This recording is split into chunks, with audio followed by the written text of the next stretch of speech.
Hello guys, welcome back to my channel. आज मैं आपको एक बहुत ही इंटरेस्टिंग और बहुत ही इंपॉर्टेंट टॉपिक जो कि है एस्ट्रोजन हार्मोन, उसको पढ़ाने वाली हूँ। जो एस्ट्रोजन हार्मोन होता है वो बेसिकली फीमेल हार्मोन के नाम से जाना जाता है, जबकि ये मेल में भी प्रोड्यूस होता है और फीमेल में भी प्रोड्यूस होता है। लेकिन क्योंकि ये फीमेल में ज़्यादा प्रोड्यूस होता है एज कंपेरिजन टू मेल, इसीलिए इसे हम क्या कहते हैं, फीमेल का हार्मोन कहते हैं, जबकि पाया दोनों में जाता है। ठीक है, आज की वीडियो में हम जानेंगे कि एस्ट्रोजन हार्मोन क्या होता है, इसके मुख्य कार्य क्या क्या हैं, एस्ट्रोजन हार्मोन के असंतुलित होने से क्या क्या दिक्कतें आती हैं, और अगर आपका एस्ट्रोजन हार्मोन का लेवल कम है तो आप ऐसा क्या करो कि उसे आप बढ़ा सकते हो, और अगर आपका बढ़ा हुआ है तो ऐसा क्या करोगे कि उसे आप घटा सकते हो। इन सभी टॉपिक्स के बारे में, यानी इन सभी चीज़ों को ध्यान में रखते हुए आज की वीडियो हम कंप्लीट करेंगे। स्टार्ट करते हैं अपनी वीडियो को। सबसे पहले समझते हैं कि आखिर एस्ट्रोजन हार्मोन क्या होता है। तो जो एस्ट्रोजन हार्मोन होता है, मैंने बताया वो फीमेल का हार्मोन है, क्योंकि मेनली वो फीमेल में ज़्यादा प्रोड्यूस होता है एज कंपेरिजन टू मेल। तो जो एस्ट्रोजन हार्मोन है वो कहाँ प्रोड्यूस होता है? जो फीमेल की ओवरीज होती है ना, कितनी ओवरीज होती हैं? 2 ओवरीज होती हैं। ओवरीज के फंक्शन क्या क्या होते हैं? पहला फंक्शन होता है कि जो ओवरी होती है, जब लड़की पैदा होती है तो उसकी ओवरीज में बहुत सारे एग्स होते हैं, बहुत सारे अंडे होते हैं, लेकिन वो मैच्योर नहीं होते हैं। तो जब जैसे लड़की प्यूबर्टी की एज पे आती है, धीरे धीरे अंडे मैच्योर होते रहते हैं और ओवरीज करके निकलते रहते हैं। तो पहला काम क्या हो गया कि मैच्योर एग को रिलीज करती है। दूसरा काम क्या करती है कि वो फीमेल्स के हॉर्मोन्स के प्रोडक्शन के लिए जिम्मेदार होती है। तो उन्हीं में से एक हार्मोन क्या होता है? एस्ट्रोजन हार्मोन होता है, जो कि फीमेल के सेक्सुअल डेवलपमेंट, उनकी ग्रोथ के लिए बहुत ज़्यादा जिम्मेदार होता है। एक बार इसे हम हिंदी में पढ़ते हैं। लिखा हुआ है, एस्ट्रोजन हार्मोन प्रजनन स्वास्थ्य में अहम भूमिका निभाते हैं। ठीक है, प्रजनन स्वास्थ्य में, सेक्सुअल जो हमारा डेवलपमेंट होता है, ग्रोथ होता है, उसमें बहुत ज़्यादा अहम भूमिका निभाते हैं। स्तनों की विकास, ठीक है, अभी हम कार्य पढ़ रहे हैं कि कोई अगर आपको पता चलता है कि ये फीमेल है तो कैसे जानते हो आप वो फीमेल है? उसके जो उसके डेवलपमेंट होती है, जो उसका शारीरिक जो ढांचा होता है, उन्हीं को आप देख के पहचानते हो ना कि ये जो बंदा है, मतलब ये जो इंसान है वो क्या है? फीमेल है। तो देखो लिखा हुआ है, स्तनों के विकास जैसे शारीरिक बदलाव लाने में ये हार्मोन मदद करता है। ये एक सेक्स हार्मोन है। इसे हम सेक्स हार्मोन क्यों कहते हैं? क्योंकि ये फीमेल के सेक्सुअल सेकेंडरी कैरेक्टरिस्टिक्स को डेवलप करने में हेल्प करता है। मासिक धर्म के दौरान एस्ट्रोजन के स्तर में स्वाभाविक रूप से उतार चढ़ाव होता रहता है, यानी कि जब पीरियड्स होते हैं तो एस्ट्रोजन लेवल बढ़ता रहता है, कभी घटता रहता है। बट नॉर्मली क्या होता है कि पीरियड्स के दौरान जो एस्ट्रोजन लेवल होता है वो हल्का सा कम हो जाता है। ठीक है, फिर देखो लिखा हुआ है, और रजोनिवृत्ति के दौरान गिरावट आ जाती है। कि जब रजोनिवृत्ति मतलब कि जब मेनोपॉज की सिचुएशन आती है। अब मेनोपॉज मतलब होता है कि जैसे जब फीमेल होती हैं, जब वो 45 वगैरह की एज तक पहुंचती हैं, तो उस टाइम पे क्या होता है, उनके जो पीरियड्स होते हैं वो धीरे धीरे आना कम हो जाते हैं। और अगर किसी के पीरियड्स 12 महीने तक आए नहीं है तो हम ये कह सकते हैं कि वो मेनोपॉज की सिचुएशन में जाने वाले हैं। ठीक है, जब उनके पीरियड्स आना बंद हो जाए तो क्या होता है, जो एस्ट्रोजन हार्मोन है ना, वो वैसे तो फीमेल में पाया जाता है, बट वो समय समय पर बढ़ता रहता है और घटता रहता है। हम अभी ये भी जानेंगे कि कब कब बढ़ता है, कब कब घटता है, लेकिन वो घटता और बढ़ता रहता है। लेकिन ज़्यादा बढ़ गया तो दिक्कत की बात है, और ज़्यादा घट गया तो दिक्कत की बात है। हल्का फुल्का वो बढ़ता घटता रहता है, क्योंकि जो फीमेल्स होती हैं उनमें बहुत सारी चीज़ें बदलाव होते रहते हैं। तो उसके लिए वो कभी मान लो प्रेगनेंसी है तो उसमें ये बहुत ज़्यादा बढ़ जाता है, क्योंकि उस टाइम पे बेबी के हेल्थ के लिए, उनके डेवलपमेंट के लिए, हमारे ओवरीज के, यूट्रस के स्वास्थ्य के लिए ये हार्मोन इंपॉर्टेंट होता है। तो उस टाइम बहुत बढ़ जाता है, ओवुलेशन के दौरान बहुत बढ़ जाता है, पीरियड्स में थोड़े से कम हो जाते हैं, मेनोपॉज में कम हो जाते हैं। तो हमारी लाइफ में इतने सारे साइकिल्स आते हैं, उन सभी साइकिल्स में कभी घटते हैं कभी बढ़ते हैं, लेकिन ज़्यादा बढ़ जाए तो दिक्कत और ज़्यादा घट जाए तो दिक्कत। तो असंतुलित होने से दिक्कतें क्या क्या होती हैं वो पढ़ते हैं। देखो लिखा हुआ है कि अनियमित या मासिक धर्म नहीं होना। ठीक है, अगर बहुत ज़्यादा या फिर घट गया या फिर बहुत ज़्यादा बढ़ गया तो मे भी आपको पीरियड्स आपके मिस हो जाएं, आपके पीरियड्स ना आए।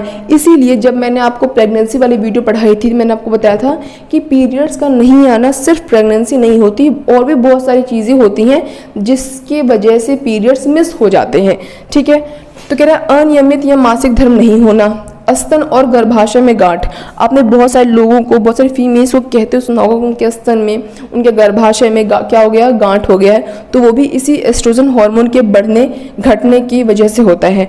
कम यौन इच्छा, यानी कि बिल्कुल भी संबंध बनाने का मन ना करना। नेक्स्ट लिखा हुआ वजन बढ़ना, मुख्य रूप से कूल्हों, जांघों और कमर में। कि क्या होता है, बहुत ज़्यादा लड़कियां मोटी होने लगती हैं, डॉक्टर आपको बताते हैं ना कि आपका हार्मोनल इम्बैलेंस हो गया है, जिस कारण से आप मोटे हो रहे हो। कभी कभी क्या होता है कि जो गांठ हो जाती है स्तन में, उसका ऑपरेशन कराते हैं, उसके बाद भी लोगों का जो वजन होता है वो बढ़ने लगता है। बेसिकली उनका जो शरीर होता है वो नाशपाती जैसा हो जाने लगता है। आप नाशपाती को इमेजिन कर सकते हो, वैसी शरीर हो जाती है एस्ट्रोजन हार्मोन के बहुत ज़्यादा बढ़ने के कारण से। तो वही होता है सेम सिचुएशन यहाँ पे भी कि वजन बढ़ने लगता है। कहाँ कहाँ बढ़ता है? कूल्हों में, जांघों में, कमर में। यहाँ से जो साइड होती है ना, जो ब्रेस्ट या तो ब्रेस्ट में डेवलपमेंट बहुत ज़्यादा होता है, और उसके नीचे जो कमर वाली सिचुएशन होती है, मतलब जगह होती है कमर वाली, जो थाइज होते हैं, वहाँ का जो वजन है वो बहुत ज़्यादा बढ़ जाता है।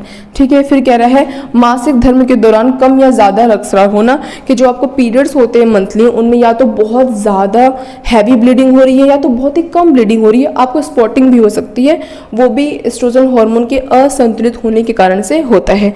अब हम बात करते हैं कि आखिर कब होता है एस्ट्रोजन लेवल असंतुलित, ऐसा क्या मतलब कभी की सिचुएशन में बढ़ता है और कब घट जाता है। तो लिखा हुआ है यौवन के दौरान एस्ट्रोजन बढ़ता है, कि जब आप नए प्यूबर्टी के एज में आ रहे होते हो, लाइक 12-13 ईयर्स, तो उस टाइम पे जो आपका एस्ट्रोजन हार्मोन का लेवल होता है वो ज़्यादातर बढ़ा हुआ रहता है, क्योंकि आपके जो बॉडी के डेवलपमेंट के लिए वो बहुत ही इंपॉर्टेंट रोल प्ले करता है। दैट्स वाई उस टाइम पे क्या होता है, बढ़ा हुआ होता है, क्योंकि बढ़ा हुआ होना भी चाहिए तभी तो, क्योंकि उसके पहले क्या लगता है, लड़का और लड़की में ज़्यादा फर्क दिखाई नहीं देता। प्यूबर्टी के बाद से वो पता चलने लगता है कि कौन लड़का है और कौन लड़की है। तो उस टाइम पे जो उसकी बॉडी डेवलपमेंट हो रही होती है वो इसी हार्मोन के कारण से हो रही होती है। फिर कह रहा है ओवुलेशन के दौरान एस्ट्रोजन का स्तर बढ़ जाता है। मैंने एक वीडियो ओवुलेशन के ऊपर बना रखी है, अगर आपने देखी नहीं है तो डिस्क्रिप्शन में लिंक दे दूंगी, फिर कमेंट बॉक्स में पिन कर दूंगी, वहां से जाकर चेक करना कि आखिर एक्चुअल में ओवुलेशन मतलब क्या होता है। तो ओवुलेशन का मतलब अगर मैं आपको बहुत ही सिंपली, बहुत ही आसान भाषा में बताऊं तो वो समय जब प्रेगनेंसी के चांसेस बहुत ही ज़्यादा होते हैं। हर फीमेल का ओवुलेशन पीरियड अलग अलग होता है, वो उनकी पीरियड्स के हिसाब से होता है। तो ओवुलेशन के दौरान क्या होता है कि प्रेगनेंसी के चांसेस बहुत ज़्यादा बढ़ जाते हैं। तो उस टाइम पे जो आपका एस्ट्रोजन हार्मोन का जो लेवल होता है वो बहुत ज़्यादा होता है, बहुत मतलब थोड़ा सा बढ़ा हुआ होता है। ऐसा इसलिए ताकि आपको कंसीव करने में हेल्प मिल सके।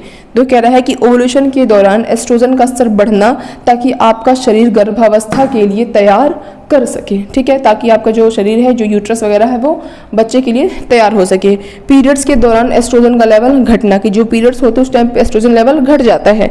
रजोल नृत्य के दौरान एस्ट्रोजन का लेवल का घटना, की जब आपकी मेनोपॉज की कंडीशन आती है फीमेल्स की, उस टाइम पे भी जो एस्ट्रोजन लेवल होता है वो घट जाता है। अब बात करते हैं कि अगर आपका एस्ट्रोजन लेवल बढ़ा है तो क्या करें और घटा है तो क्या करें। सबसे पहले पढ़ते हैं कि अगर आपको बढ़ाना है, एस्ट्रोजन लेवल आपका कम है और आपको अगर बढ़ाना है तो आपको दूध, मक्खन, घी जैसे डेयरी प्रोडक्ट का सेवन करना चाहिए। बीन्स इत्यादि आपको खाने चाहिए, जिनको खाने से आप क्या कर सकते हो, अपने एस्ट्रोजन के लेवल को बढ़ा सकते हो। और अगर आपको घटाना है, आपके बहुत बढ़ गया है, तो क्या करोगे, आप ऑर्गेनिक फूड खाओ, नेचुरल फूड खाओ, फाइबर युक्त खाना खाओ।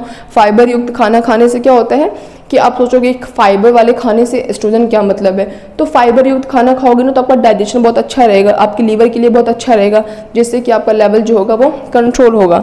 ठीक है, फिर क्या, सल्फर युक्त खाना खाओ, जैसे कि आप लहसुन खाओ, आप प्याज का सेवन करो, आप एग यॉक खाओ, लहसुन खाओ। इन सब चीज़ों को खाने से क्या होता है कि आप अपने एस्ट्रोजन लेवल को क्या कर सकते हो, घटा सकते हो।